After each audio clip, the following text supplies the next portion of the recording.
right, so welcome to our second information session for the 16th annual First Nations launch competition. So our target weekend that we're all working towards is April 25th through 27th next year. Hopefully good weather. So this is a little snapshot of the team behind the scenes, helping make sure this competition is as great for you guys as possible. So within the Wisconsin Space Grant Consortium, it's a small team with Kevin Crosby, our director, Christine Bowles, our assistant director for the consortium, but then she's also the program director of FNL. Hi, my name is Rob Cannon. I am the program manager. We have Megan Goller. She's our accounts assistant. She's not on the line, but we are very thankful for her support. And then, of course, we have our wonderful Connie Engberg. She's our project support assistant, and she will be helping make sure that all of our paperwork is sorted out and you guys aren't missing any major deadlines. For the administrative team, we have on the line with us Frank Noble from Wisconsin Tripoli. Hello, team. We also have two technical advisors for our Moon and Mars divisions. And those are Mark Abbott-Tossaway from Blue Origin and Brittany Nez from GE Aerospace. So Mark Abbott-Tossaway is the Mars team lead. Brittany Nez is the Moon. So they're the ones who are setting the parameters for your competition divisions. And then we also have Bob Justice. He's from Illinois, Tripoli. He'll be joining us mainly during some of our tag ups during the milestones when we're doing like virtual reviews. And generally, you'll start seeing him as we get closer to launch weekend. And then hopefully she'll come join us this year. Grace Johnson is the activity manager for First Nations launch. She is based out of Kennedy Space Center in Florida. She is our NASA representative who oversees the competition. So I know for most of you, you guys are probably returning or recruited from your school as they've been in the competition a few years.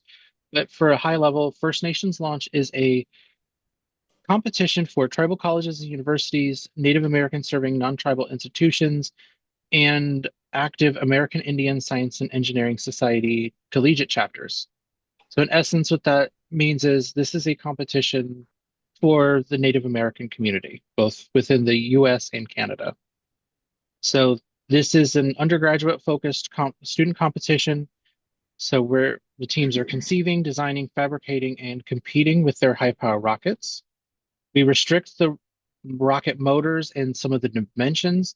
That way you're focusing all of your engineering prowess on different aspects. But the end result is a fun aerospace learning experience that is quite unique to the Native American community. And for our late additions, anyone who just popped in the chat, please put your name, school, and what division your team will be competing in or planning on competing in this year. Thank you. And here's a little teaser video until we have a new one in production, so we're hoping to showcase that soon. But until then, it's what we currently have.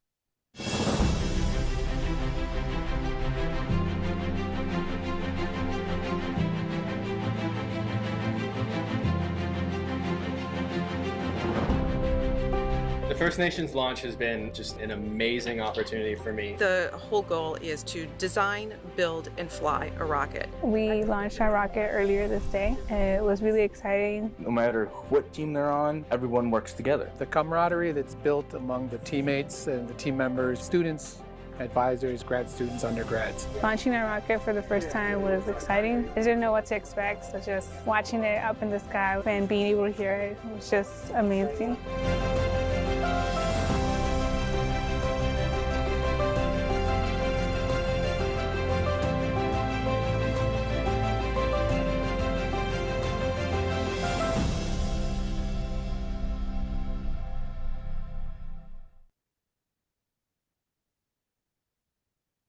Great. So What are we working towards? So we are working towards launch weekend. We will refer to it many times, and the dates, as you guys know it, April 25th, 26th, and 27th. So April 25th, we'll be meeting at Carthage College in Kenosha, Wisconsin, hopefully nice and sunny. We'll have a welcome breakfast where all the teams can get to know each other a little bit. We will have a rocket fair so you guys can see all of the great work the other teams have done. We will also have the motor build workshop, breakout sessions. Tripoli will be conducting their final safety inspections, and in the evening, we'll be doing oral presentations. Launch day, fingers crossed, good weather, no wind, no rain. We'll be out at Richard Bong Recreational Area in Kansasville, Wisconsin, in the from 9 till about 3, and then we'll be returning to the college in the evening for a closing banquet, awards banquet, uh, around 6 o'clock in the evening, going until 9. Should weather give us too much trouble, we do have that Sunday, April 27th, as a backup rain date. In some years, we have used it as an extra date for certification launches for some students that are working on their level 1. Frank, have we ever had level 2 certs done during the competition weekend? We've only had maybe one that I remember. I know we have a few people that took level 2 tests, written tests, but not too many level 2 flights. So, Mostly level 1. all right, that's what I assumed. And of course, you can do your level 1 during the competition as soon as you're done with your own team competition. So that's what we've tried to do. We've tried to have all the certification launches snuck in as long as your team has accomplished their competition flight. So we've been able to get through with most Saturdays, getting all of our flights out of the way, which has been nice. Yep. Right. Rain, So rain or shine. we've done that past 2 years. So for our launch teams this year, we are working towards 24 NASA sponsored teams. So that just means US, sorry, US specific. International teams will be above that count. So Queens, don't worry, you guys are included. Um, most teams will be about 4 to 6 members. Sometimes we have outliers. So the timeline for our Moon and Mars challenges coming up next week will be the NOI and proposal will be due. Uh, as it is a very quick turnaround on this one, award announcements will be going out over the weekend, the latest that Monday. And then the kickoff for the Moon and Mars divisions will actually be that Tuesday. So 2 weeks from now, we are kicking off the competition. So hope you guys are ready. For our Gateway Challenge or Gateway Division, early bird NOIs are due next week on Thursday. The official NOI due date is December 9th for those teams. Award announcement will be made on December 16th with their kickoff occurring in January. The big difference in that Gateway is a smaller kit build, so most of the teams that are applying and competing in that are generally a 1 semester build. So with that, we do have some spots available, and for teams that are needing to have some wanting to brush up on some of their rocketry know-how, we will be having an in-person launch to learn rocket workshop. So this leads an advisor and 2 students from a school through a full level 1 build and certification attempt. So that'll be happening November 2nd and 3rd. So just a few weeks away. Everything feels that way right now. Again, if you guys would like to apply, the application period is open. The website did state that it was closed before, but because we do have the virtual, the application is still open. So I'd recommend if your school is interested, please make sure to apply for that as quickly as possible. We'll be firming up those final guest counts and lists shortly.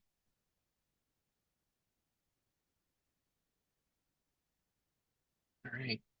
So a big thing with participating in the competition, as this is a NASA Artemis student challenge, um, we have to, because of our funding coming from NASA, it is a requirement that all participants must register within the NASA STEM Gateway.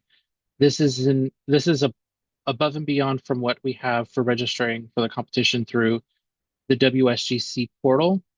We do have a walkthrough for that, how to create a profile. It's in the competition handbook. Oh, I will update that. Um, the advisor handbook that is on the website has that. This is just the link to the last year's.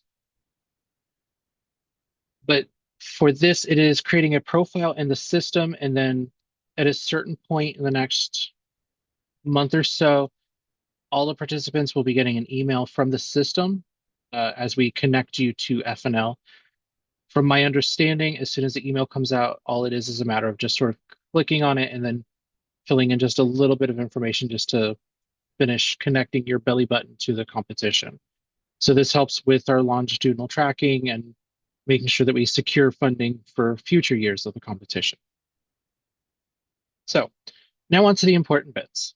What is the challenge parameters? So as I said, the Gateway Challenge is a shorter competition. Uh, most of the participants are only focusing on a semester, so January through April.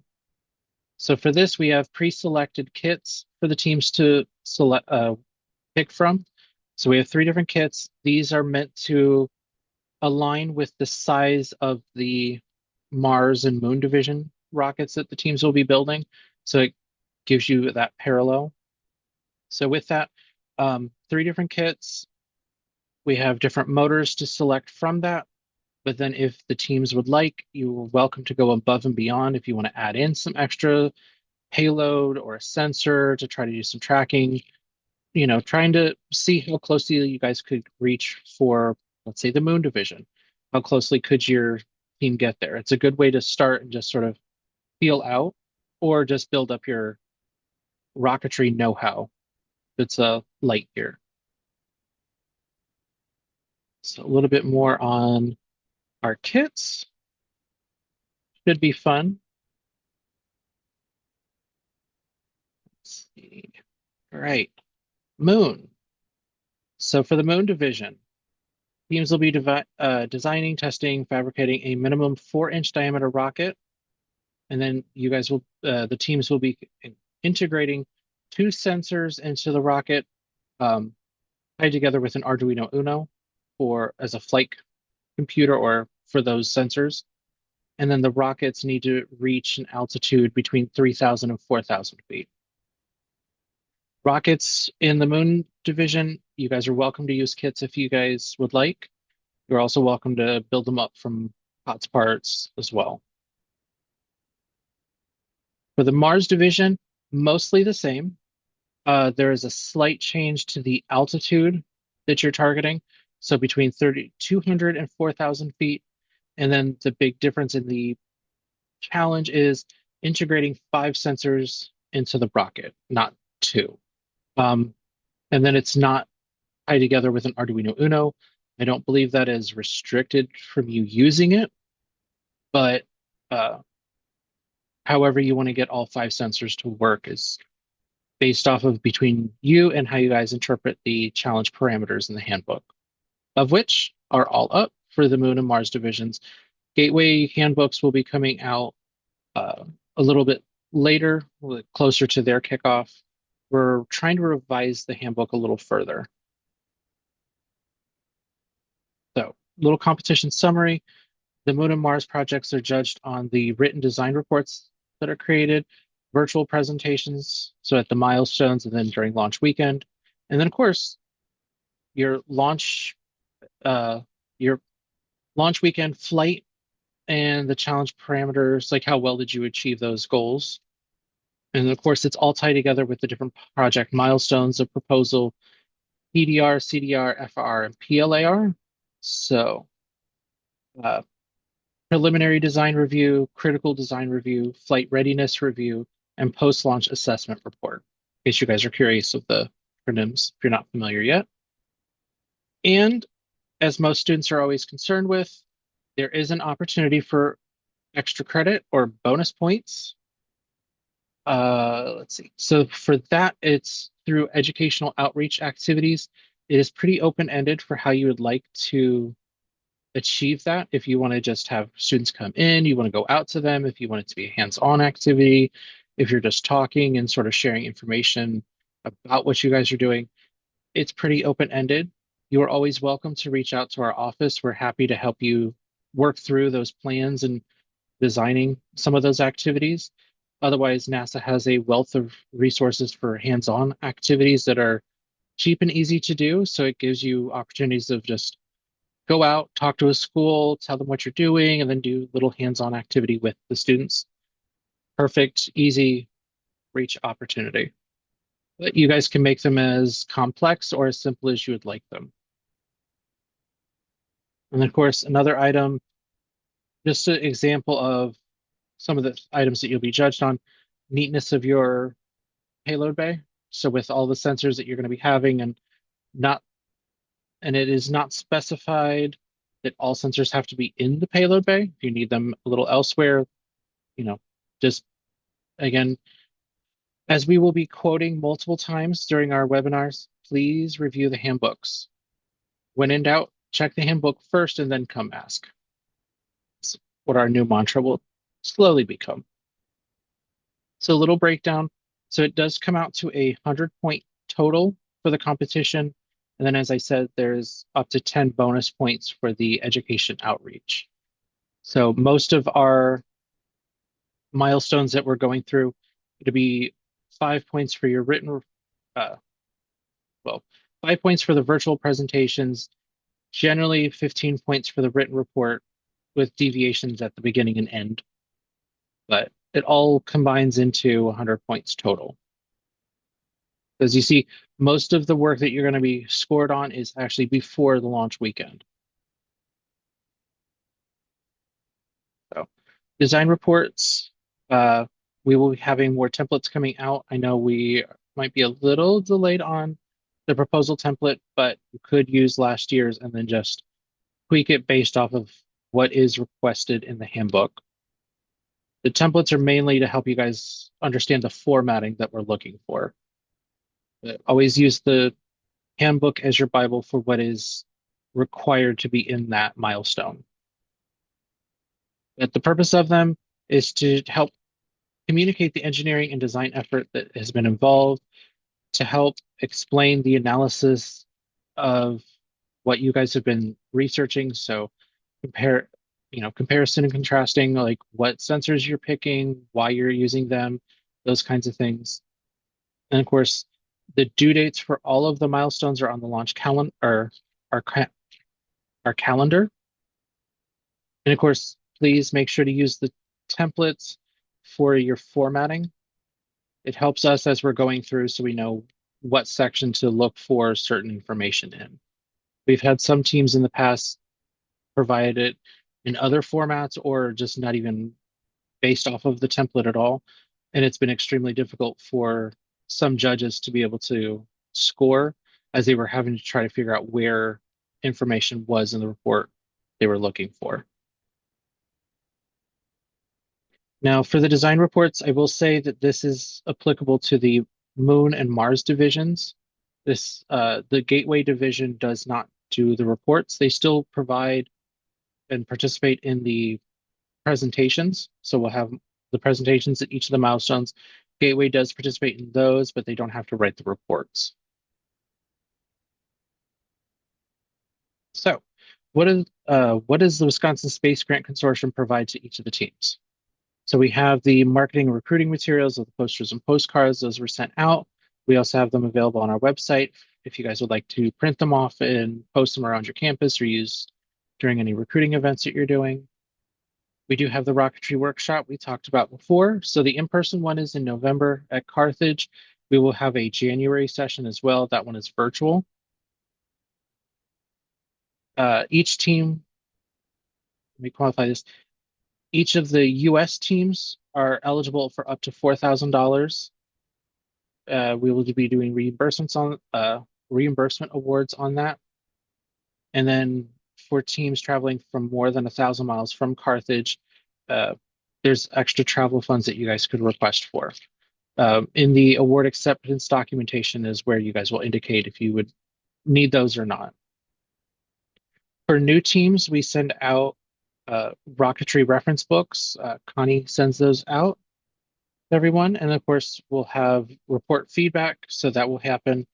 Uh, we are hoping it'll be provided to you 3 weeks prior to your next milestone. But again, a minimum of 1 to 2 weeks before. We will be providing out an Estes rocket for a demo flight.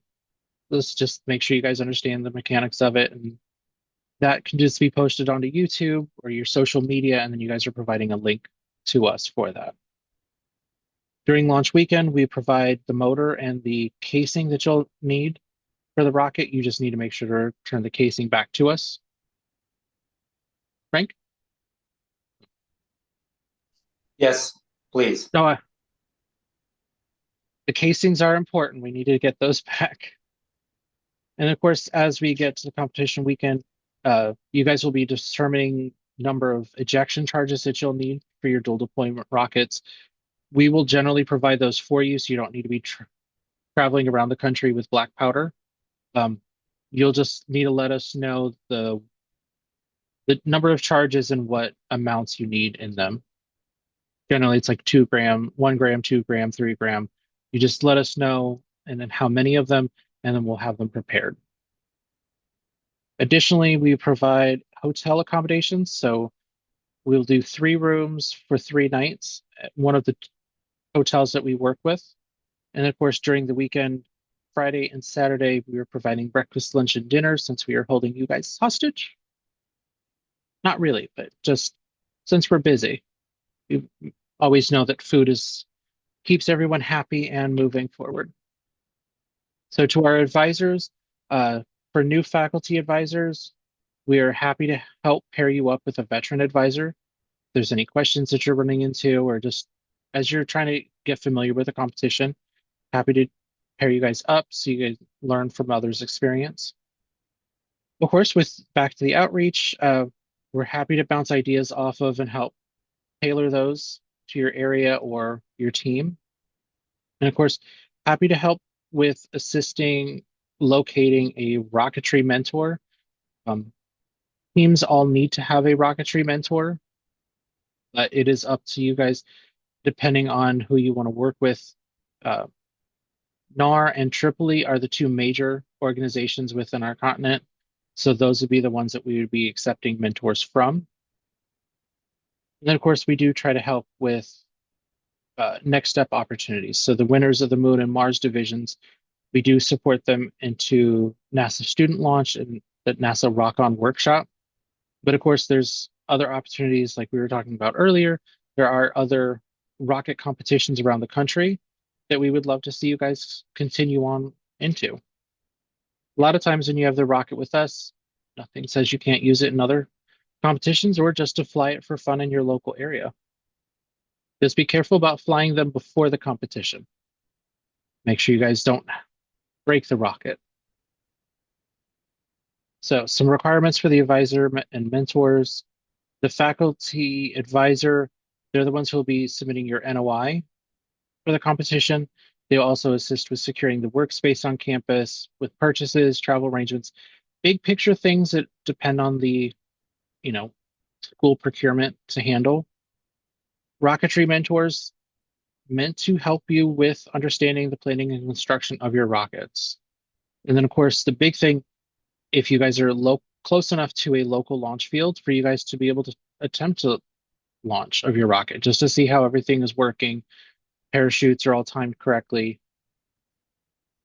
And of course, if your team doesn't have a certified high power rocketry member, the rocketry mentor would be the one that we would send the motors to. You have to be licensed in order to have the rocket motors that we use in the competition.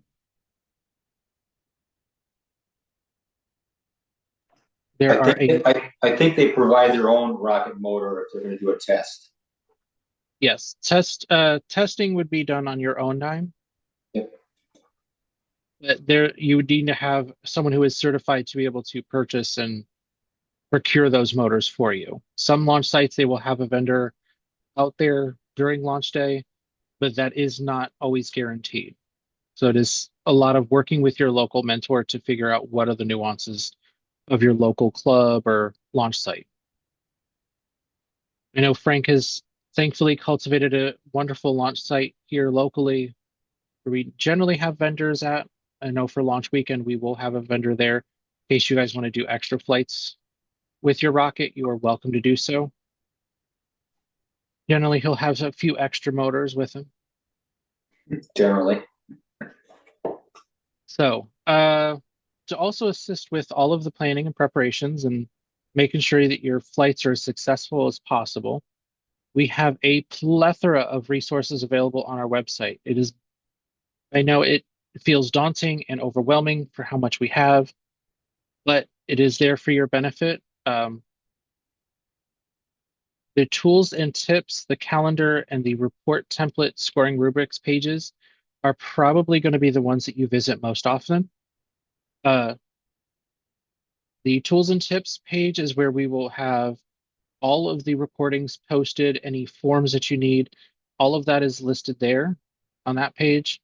The calendar we will be updating as often as necessary, but any changes to it, that will be where the official calendar lies. Yes, there are some in the handbooks, but the website calendar is the official one to go by.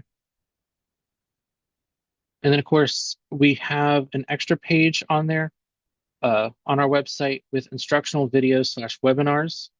So there's a series of 6 different videos that cover various aspects of rockets and the build, including RockSim.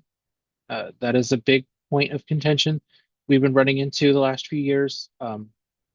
RockSim is a required resource for the competition to use for your simulation of the rocket flight. We know that there are other sources out there like OpenRocket.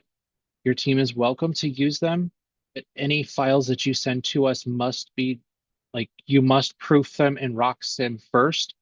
We've had teams that use OpenRocket, exported it as RockSim, but that does not, they didn't verify that all of the information had truly transferred over correctly. So at least make sure you have one copy of RockSim on your team to verify before you submit it to us. The reason why we use RockSim over OpenRocket is it provides a consistent platform to ensure that all of the simulations are consistent across the board and make it easier for us to evaluate performance. OpenRocket, there's a lot of different resources and modules that you can adjust the performance of the program that may not be consistent as we pull it up compared to what loadout you've did on your personal computer. So those extra modules will affect some of the performance to look for. Whereas RockSim, at least it gives us that consistent. To assist with that, we do have the discounted codes that you guys will be able to use to get a license for, I believe, $20. But we do have more information about that and will be sent out multiple times. So just upcoming webinars. Point of update here. Next week on the 22nd, the TRA NARM Mentor webinar, that has been replaced with another info session. The TRA NARM Mentor webinar is going to be reconfigured a little bit, and we'll be announcing that to be hosted during an FNL office hours. Other than that, one of the more important ones you'll be wanting to look for is the challenge parameters webinar in November 5th. We'll have Mark and Brittany both on. They'll talk about the Moon and Mars divisions, what to expect as the differences between them. And of course, introduction to RockSim, very important. Make sure you guys are familiar with it. And then, of course, we'll have project management following that, structures December 3rd, and so on. And just like last year, we will have all of the sessions recorded and posted onto the tips and trick section of the website. If you guys would like, you are welcome to go onto the website.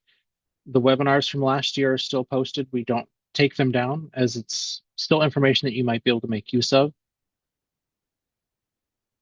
So you guys are always welcome to make use of all the resources we have available. Of course, just looking at the calendar, we're almost to kickoff. And as you see, the milestones are spread out. So any returning students, if you guys are looking, you'll see that some of our milestones are a little earlier, including the proposal being due at NOI is a change. This is trying to give you guys a little bit more time between the milestones and then time to incorporate the feedback that we have from the judges and the tech team before your upcoming milestones. And then, of course, we'll be getting into April before we know it. Final reimbursements in May, along with the PLA post-launch assessment review report. So, it's a lot of information, not a lot of time, but any questions? And not all at once. I actually do have one question. Uh-huh.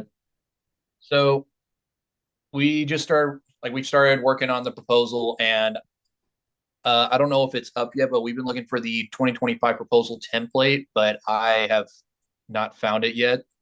So we've started using the old template from 2024, and we're just going to update it as we go along. I But would say that should be fine. Just make sure you reference the handbook for what is expected for the proposal. Like what information is being requested to be included. But as long as you want to use the last year's, that should be okay. I'm expecting an updated template from Mark. It was supposed to have it today, but hopefully within the next day or so. But in the meantime, if you're using last year's template, just make sure you reference the handbook for what information we asked for it. yeah, so that's what we were planning on, just in worst case scenario. But I was just checking today. I believe it was about an hour ago, and I didn't find it, so I didn't know if there was going to be an update with that anytime soon, or. But Uh, but I'm sorry. Go ahead. no, you're good with proceeding as that's honestly the best way to proceed for the moment. If I, as soon as Mark provides those updates to me, we'll also make sure to email out to all teams that have their NOIs in so far. So you guys will get a notice as soon as that is available. Thank you so much. And I do have one last question. Mhm. So will this meeting be recorded and be available on the Yes, website? Okay. either That's just tonight or tomorrow in the tools and tips section. okay. Sounds good. Thank you so much. That's all the questions I had at the moment. All right, no worries. If you have any more, feel free to reach out. Thank you so much for your Any, time. you're welcome. Thank you. Anyone else?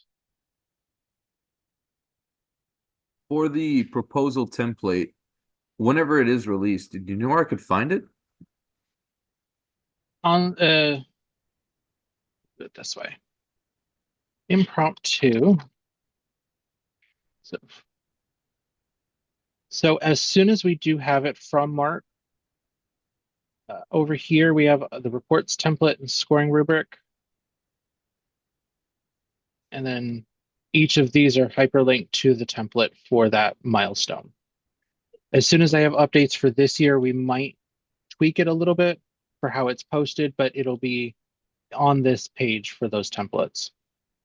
But like we said, you can start with this one and then you can just adjust it for what information is being requested in the handbook for the proposal. I don't think there's a huge difference between what the old template is to what you need to have in there, but just in the off chance, just keep an eye on the handbook. Right. Okay, thank you. Mhm.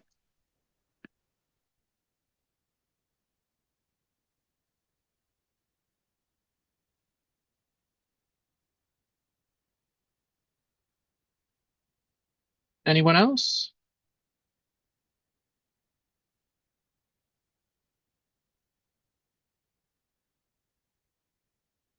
Once, going twice. All right. Well, with that, I will stop our recording.